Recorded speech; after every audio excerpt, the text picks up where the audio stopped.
बिस्मिल्लाहिर्रहमानिर्रहीम। अस्सलाम वालेकुम। अबरार रशीद आपकी खिदमत में एक और ब्रेकिंग न्यूज़ के साथ हाज़िर है। मेरे लिए तो ये ब्रेकिंग न्यूज़ नहीं है, मेरे लिए मुतवक्किल थी।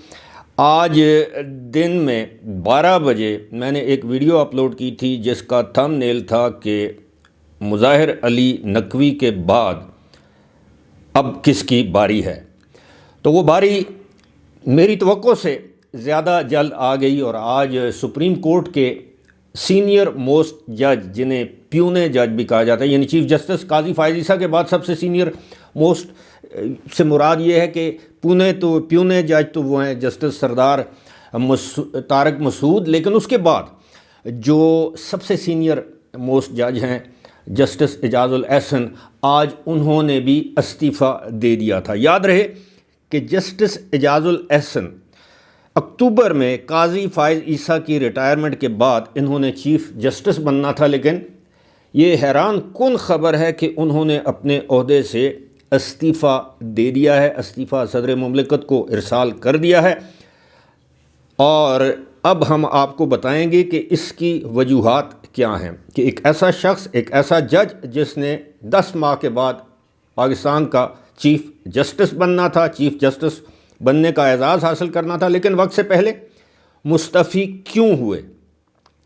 एजाजुल एहसन के बारे में बताया जाता है कि कुछ वकला ने उनके ख़िलाफ़ ऐसे सबूत इकट्ठे कर लिए हैं कि 1 या 2 रोज़ में उनके ख़िलाफ़ भी सुप्रीम जुडिशल काउंसिल में एक रेफरेंस दायर किया जाना था, एक दरख्वास्त दायर की जानी थी, रेफरेंस तो नहीं, और उसमें उन पर मिसकॉन्डक्ट के कुछ इल्ज़ामात लगाए जाने थे। याद रहे कि एजाजुल एहसन वही जज हैं जो कि मॉनिटरिंग जज रहे थे मियाँ नवाज़ शरीफ वाला जो केस था एहतसाब अदालत में चल रहा था, उसके ऊपर ये मॉनिटरिंग जज थे। एजाजुल एहसन की मियाँ साहिबान के लिए नफ़रत किसी से ढकी छुपी नहीं है। ये उसी लाहौरी ग्रुप का हिस्सा हैं जो कि साकिब निसार, जस्टिस आसिफ सईद खोसा और दीगर जो जज हैं, ख़ास तौर पर वो अज़मत सईद शेख वग़ैरह वग़ैरह, ये उस ग्रुप का हिस्सा हैं। बंदयाल, जस्टिस बंदयाल के भी बड़े करीब थे, बल्कि कहा यह जाता है कि जस्टिस बंदयाल से जितने भी गलत फ़ैसले या यकतरफ़ा फ़ैसले करवाए गए वो जस्टिस, ये साबिक़ आर्मी चीफ़ कमर जावेद बाजवा कह चुके हैं, जनरल कमर जावेद बाजवा कह चुके हैं कि वो फ़ैसले यही लोग करवाते थे, एजाजुल एहसन, जस्टिस मुनीब अख्तर। और इन्होंने इनके ख़िलाफ़ एक तो ये इल्ज़ाम है कि इस्लामाबाद कॉन्स्टिट्यूशन एवेन्यू 1 किसी ज़माने में वो होटल बनना था, उस कंपनी के ये वकील थे।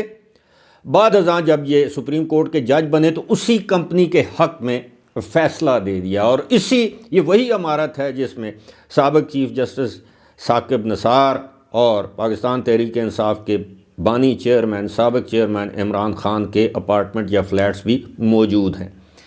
तो इन्हें ये भांप चुके थे कि इनके ख़िलाफ़ एक रेफरेंस आने वाला है, तो उन्होंने मुनासिब ये समझा कि मैं अपने ओहदे से मुस्तफ़ी हो जाऊं कि ऐसा ना हो कि जाते जाते मेरी इज़्ज़त भी ख़राब हो जाए या मेरे ऊपर भी दाग लग जाएं। लेकिन ये एक हैरान कुन मामला है। और एक मरतबा फिर मैं आपको ये बताए देता हूँ कि एक और जज, सीनियर जज साहब का इस्तीफ़ा किसी भी वक्त आ सकता है। जिस वक्त आप ये वीडियो देख रहे हो उससे पहले या उसके बाद, कल परसों, जब भी एक और सीनियर जज का इस्तीफ़ा लाइन में है, पाइपलाइन में है।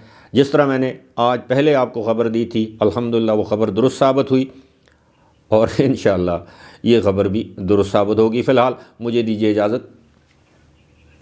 खुदा हाफ़िज़।